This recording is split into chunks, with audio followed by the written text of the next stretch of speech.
It's not that you're crazy. It's just part of the natural human existence. Hello, my name is Tony Everett, and my personal best coaching webinar this month is on belief, the power of belief, and how to overcome those negative voices that hold us back. So, why does the brain have these internal voices? Why do we narrate the world around us? It's like, oh, look at that dog. Oh, there's a red car. Well, the main reason is control. Our brain needs to control. Our brain needs to feel in control. Our brain's number one job is to keep us alive, and it does that by control. And so what happens is we see the outside world, and the outside world is outside of our control. And the brain panics a little bit of that. And so what it will do is it will bring the outside world into the inside world through narration, and it talks about what it sees and what's going on. And again, thinking about the brain as the number one job to keep you alive, one of the big ways it does that is to make sure we stay safe. It makes sure that we don't step into dangerous areas. And so the conversation we have in our head about you can't do that, you're not good enough to do that, you'll fail if you do that, it's your brain's way of trying to keep you safe. So what happens, let's track back. So let's talk about my personal best coaching for a second. I started my personal best coaching just to give athletes the opportunity to transition from the career, their sporting career that they've spent all of their life doing, all of your life doing. You've just dedicated so much of your life to sports. And then when you come to the end of it and move on to a career outside of sports, it can be confusing. And that confusion creates doubt and fear. And that doubt and fear can paralyze us and stop us moving forward. And so sometimes we just grab at opportunities for work, and they're always the best and the most fulfilling. And we wonder what's going on. We lose our identity. My personal best coaching coaches and teaches athletes through that transition period, helps them understand that they are good enough, helps them see that they've got the skills and the abilities to move into the business world and step into their bold, brilliant self. And I do this to help athletes succeed beyond the arena, the sports, the field, the pitch, whatever it is you play, to help you step into your brilliance in the business world. I do that through webinars like this, one-on-one coaching, group coaching. You can find out more about that at mpbcoaching.com. I'll talk about that at the end of this. So this webinar is about teaching you the basics and the elements of how to use belief to overcome the doubt and fear that could be stopping you. You don't have to be an athlete in transition. You could be a college athlete who's looking to actually move from college sports into the business world. You could be an athlete who understands that potentially you're not going to make it at the highest level of pro and you want to cut your losses quick and step out early. You could be a former athlete running a business. All of these principles apply. I love working with athletes because they're action oriented. They already know what it means to work with a coach, and they're ready to take on the work, and they know what it means to succeed.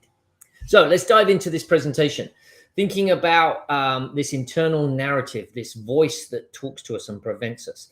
It's there to bring the outside world, the scary outside world, inside so we can control it. If we're sitting in the present and we want to move into the future, the problem is with that future is there's a cloud of uncertainty in front of us, and that causes the confusion. We don't know where to go through this cloud and how to make decisions. And so the brain, wanting to keep us safe, looks back to our past to see what went on. What went on in our past that helps me make a decision now, that helps me then step into the future? Well, the problem is with that, it's full of our old stories, right? Which could be full of fear. It could be full of anxiety. There's our failures and our victories back there, but it's still influencing the decision we're making today about our future. And then there's all of these unmet expectations that we have that also kind of hold us back from not wanting to be hurt in that way again, right? I don't want to feel that way again, so I'm not going to do that. And that's where the brain goes. It goes to the past, to bring all of that to the present so we can make a decision about our future. So if you can see the problem with that, right? We're making a decision about our future based on all of this stuff in the past. That doesn't necessarily bode well for a future, because it looks like we're just going to keep doing the same things over and over again. And so what we've got to do, what we want to do is we want to work through the idea of, well, if that's where the brain goes, I want to work into a different decision-making process. Now, we would like our future to look like this, right? Where we are right here today, and we're just full steam ahead to success. Straight line, no burdens, no problems. I'm going to be successful, and away we go. And if it looked like that, it would be easy and everyone would just be successful. But we know that that's not the case, right? We know that the movement into a successful future comes with some obstacles and some hurdles. Typically, if we look at that first green dot there on the internal state line, that's our starting position. That's where we start. And when we're sitting in that starting point, we think and dream of a good future. And so off we go. And first off, we're excited. We've got this uninformed optimism that we think this is going to be great. Off we go into the world. But soon after we start something new, we realize that it's hard work, that there are obstacles in the way, that we have to do things we're not necessarily fond of. And this is where we come into this realized pessimism. It's, oh, God. Now, it's at this point, and this following on to the valley of despair, that we're desperately trying to get back into our comfort zone. Talk more about comfort zone in just a second, where we're trying to get into our comfort zone, and our brain is saying, stay alive, don't do anything dumb, don't do anything silly, I've got to keep you alive. And so it's constantly pulling us back. And so much of the time on this downward slope to the bottom here, we're looking at ways to get out of our current situation and go start something else. So if you're transitioning from sports to business, your first business step could be along this line, right, where you're starting to go back down, and you're just like, who am I? What am I doing? I don't care. I don't know. I'm going to give up on this and I'm going to go start again. And it's a natural curve. This is a change curve that's been studied. And so it's a natural way of the human brain and being going about its work. So we want to know, how do we actually change this and alter this? And how does belief help us get through and beyond this? Just mentioned the comfort zone. When we start this curve, we're in our comfort zone. We're doing things that we're sure that are secure, that we know about, that are safe. We're moving within our comfort zone, right? And that's what, as we're bordering this uninformed optimism, all looks bright, all looks good. Problem is with the comfort zone is not only does it involve the safety and security, but there's a lot more in there. This is where, as we're getting to the edge of that comfort zone, the voices start to talk to us, right? The voices on our shoulders are saying, you can't do that. You shouldn't do that. Don't do that. It's not going to be safe. Don't leave the comfort of this circle. Stay here. It's safe. We know what's in here. This is where the brain is talking to us, and it keeps talking to us. The problem is with our comfort zone is there's also no growth. It's full of boredom and stagnation. If we stay where we are here and we listen to those voices that says, don't go any further, then we don't grow. I've done this a lot.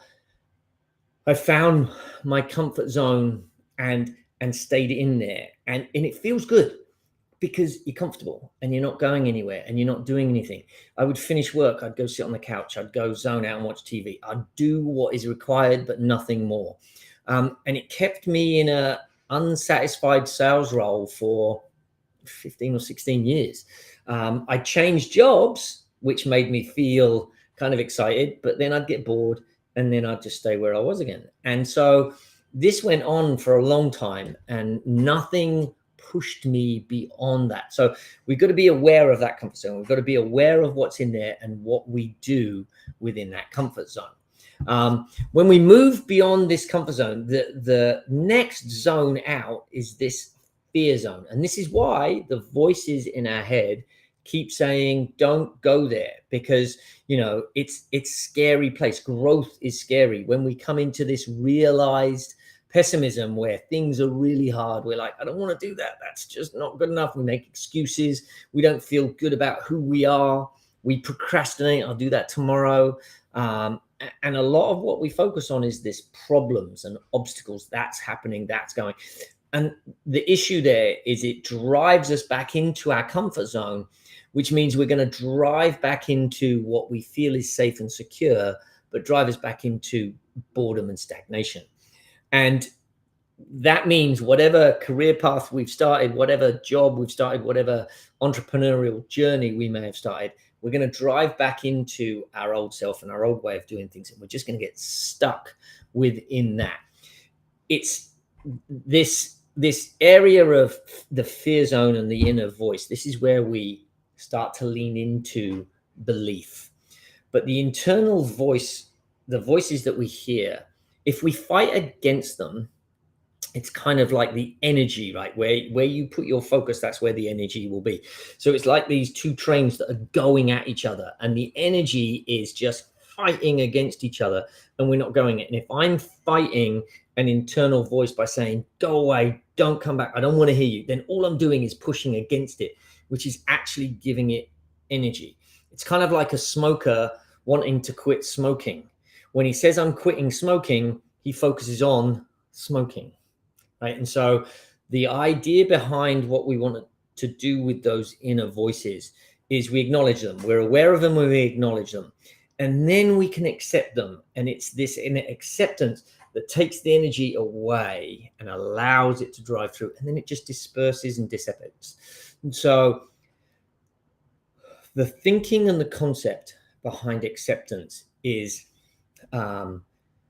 using your seat of consciousness. Right, the voices in their head, they're all wandering around. We're listening to them. But at the core of who we are is us. And so the concept of what we want to get to is deep breath. Yes, I kind of hear you. I accept that you're there. I acknowledge you. I hear you. It's like a little kid, right? A little kid wanting attention will come up to you and go, dad, dad, dad, dad, dad, dad, yeah, dad, dad, and all of that kind of stuff. It's not until you actually say, hey, yeah, I hear you. What are you on? That the kid then quietens down a little bit, right? And so we've got to start thinking about our inner voice in that same way. And so we acknowledge it, we accept it. And when we acknowledge it and accept it, we can move into this position of belief. We can go one step further, acknowledge it, accept it. We can appreciate it, because appreciation allows us to then say, thank you for this wonderful gift you've given me.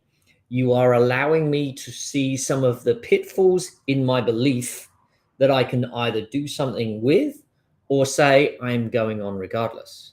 So acknowledge it. It's actually for aware, then we acknowledge, then we accept, and then we can appreciate. Then we can start to create this belief of where we are going and what we are doing. Belief is a very powerful energy within us that can push us through the fear zone. I have a belief that I am going to create a fantastic, flourishing coaching business, that I am going to be coaching 100 clients a year in a year's time. 100 clients, that's a big number. And but believing that I have the wherewithal to do that, believing that I'm good enough, believing that there is an abundance of athletes who want coaching, allows me to step into that world and go for it. So after the fear zone, when we use it, we acknowledge it, we accept it, we appreciate it, and we've got our belief that allows us to then continue to move, it takes us into this wonderful place of a stretch zone. This is the expansion of your comfort zone. If you live here enough, this eventually becomes your comfort zone. And you see things as opportunities. You face these challenges, these videos. This is a hard thing for me to do. Doing a monthly webinar challenges me completely, because I'm putting my beliefs, myself, my ability out there in the public domain. This could get shot down. People could just look at me and go, what the heck's he talking about? That's a load of baloney. And so it really does push me to my limits. Within this stretch zone, this as an athlete, you can acquire new skills. When you stretch yourself from the basic skills to the next level, etc., you can grow. But to do that, you've actually got to use those skills and consistently practice them, right? Even in this stretch zone, there is a chance that inner voice can whisper to us and say we're not good enough, and we can head back to that comfort zone, right? In that valley of despair. We've got to be aware, even in this stretch zone, that we're not saying to ourselves, yeah, you'll never master this. You'll never get good at this. You'll be exactly where you are this time in a year's time. I know this to be true. It's where I've lived for a long time, that I myself talk to myself in a way that creates a reality of disbelief. And so I've always wondered if I'm good enough, if I've got what it takes, if I'm skillful enough, all of that good stuff. And so it affects how I turn up. I've created a reality of doubt and fear. I'm doubting my ability, so I don't step into running a webinar like this. I actually last year, August of last year, set up this goal that I was going to do 6 webinars by the end of the year. I didn't do any because of the doubt and fear and excuses held me back. And so I've had to grow through this myself and create a belief in myself that is bigger than me. And so this belief allows you to do things that you didn't think possible. When you think of belief, it allows you to go further. I've now done a webinar every month this year from January to now. And it's developing a belief that I am good enough to be here in the public domain, that I am good enough to coach people, that I've got what it takes, and the information I've got and the wisdom I've got is good for those people who are watching. I can help athletes move through a transition because I've been there before, and I've helped people through this. So this power of belief, when you acknowledge, accept, and appreciate the inner voice, that then quietens it, which then allows you to then hear the voice that says you can, you've got this, you can go further than you ever dreamed possible. At this point, I'll say it doesn't matter what you believe to be true. It doesn't have to be true. It doesn't matter what you believe. It doesn't have to be true. In other words, am I good enough to work with 100 clients in a year's time? I don't know. But it doesn't have to be true that I'm good enough to work with 100 clients. Me believing that I can work with 100 clients allows me to step on the pathway towards serving 100 clients. So even if I get to 20 or 30 or 40 or 50 clients this time next year, I've still moved along a path of serving athletes in career transition and help them overcome the career resets. I've helped them believe something bigger than themselves. And so it doesn't matter. It doesn't have to be true.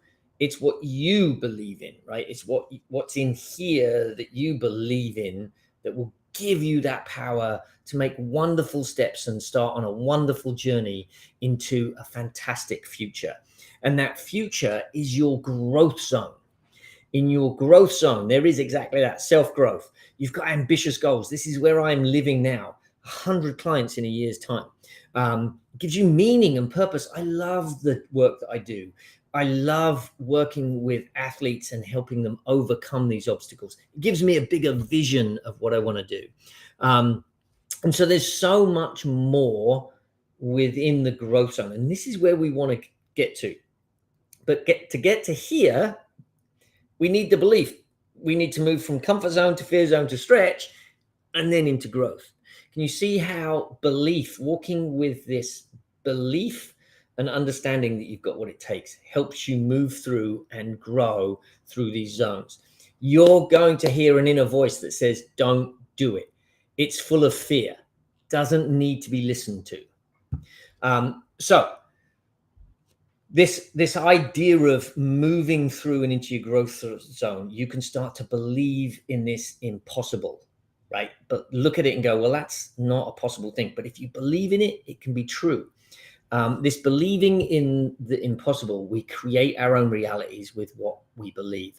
So if I believe I'm not good enough and I haven't got what it takes, if I believe that we don't live in an abundant world, and there are plenty of clients out there, then that will be, sorry, there was a fly, that will be the reality in which I live in. I create that reality.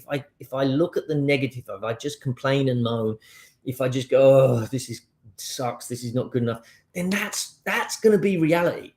But if I can start to believe in this impossible dream, if I can start to believe in the 100 clients, I believe that we live in this abundant world. There are plenty of clients out there. There are plenty of people who are looking for growth and development, who are looking to expand their business, expand their skills. I believe that to be true. I believe that to be true. It doesn't have to be true, but I believe it. And because I believe it, that allows me to step boldly into my brilliance, step into these webinars, step into social media, step into live videos, step into speaking engagements to do the work that's needed. It starts with the inner voice. Can we be aware of it? Can we acknowledge it? Can we accept it? And if we really can we appreciate it? I've listened to my voice daily. I listen to it and I hear it and I'll accept it and I'll say, okay, thank you. Thank you for showing me, that's a fly. Thank you for showing me that there's something I need to work on and develop to become a better person, to become a better coach, and to serve more people. So challenge you, believe in the impossible and it will come true. What's the impossible for you? What do you want to believe in? This is my challenge for you today. As you sit here listening to this, what is it that you feel you want to do, but you think there's no way I'm going to do that? Can you start to believe in it? Can you start to believe in the opportunities that are being given to you? Now, if you want help with any of that, I would love to partner with you. I'd love to work with you. All you need to do is just visit mpbcoaching.com. You can check out what I offer there. You can look at the websites and look at the packages. Like I said, my work is to help athletes expand, grow, transition into a life beyond sport that's better than the life they had as an athlete, right? Ultimately, that's the big goal. Can we move beyond who we are today into something bigger in the future? My number's here. You can email me, whatever it is that you need and want to work with through this coaching program. Happy to help you out. My next webinar will be in a month. Like I said, I always promise to deliver in 30 minutes or less. I'm going to be talking about more of growth, more of development, more of how we can tap into a single-minded goal to put us on a journey of growth and development. Thank you very much for listening today. It's been awesome working with you. I look forward to seeing you in a month's time.